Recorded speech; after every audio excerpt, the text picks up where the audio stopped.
bless you, and thank you for joining us.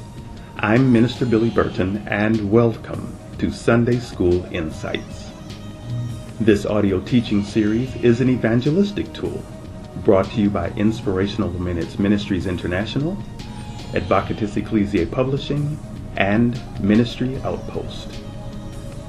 We hope and pray that these lessons will reach those who, for whatever the reason, either can't or won't come to a Bible study, a Sunday school class, or a traditional church service.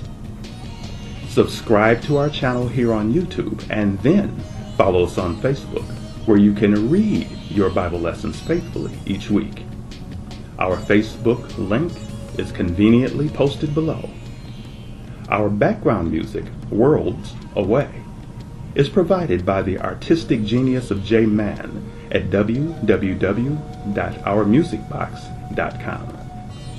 Again, we thank you for joining us, and Sunday School Insights begins now.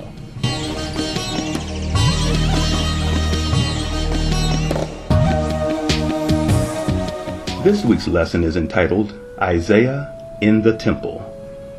Our scriptures are found in the book of Isaiah, chapter 6, verses 1 through 13. The prophet Isaiah had a powerful vision in the same year that King Uzziah died. He saw the Lord. Uzziah, who was a king of Judah and also known as Azariah, was 16 years old when he began to rule. And he reigned as a good king for 52 years. There is no argument that a good leader is much needed, but we must always remain mindful to keep everything and everyone in their proper place, with God being first. Uzziah was a good king because he did what was right in the eyes of the Lord. Doing what God says is what matters most. And 2 Chronicles 26:5 tells us that as long as King Uzziah made it a point to seek God, God prospered him. Seeking God made him not just prosperous, but loved by the people, innovative and intelligent, and his fame spread as far as the borders of Egypt, which in the ancient world would have been very impressive. King Uzziah was blessed. However, in his last months, he became arrogant, took over the ministry of the priesthood, which should never have been done, and because of God's judgment, developed leprosy and lived in isolation, then eventually died. We must be careful never to think more highly of ourselves than we should. In his vision, Isaiah didn't see God in his true, full glory. He would not have been able to stand it.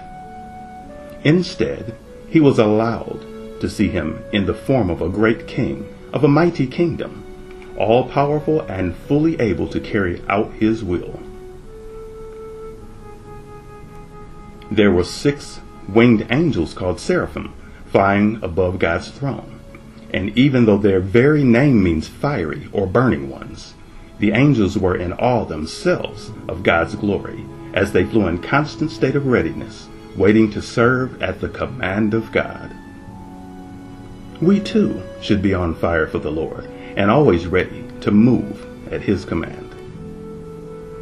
God is so holy, separated, and high above his creations that the revelation of his greatness will shake the very foundations of our spirit, souls, and lives. We too should be filled with awe in the presence of God. We ought to examine ourselves, not being so casual and common to think that we can stand before God any old kind of way. The symbolism in the vision was explained by the angel, and when we have questions about the wonders in our own lives, God has given us his word as the answer, clearing away all chance of misunderstanding, doubt, and confusion. Join us again next week, God willing, for another lesson of Sunday School Insights.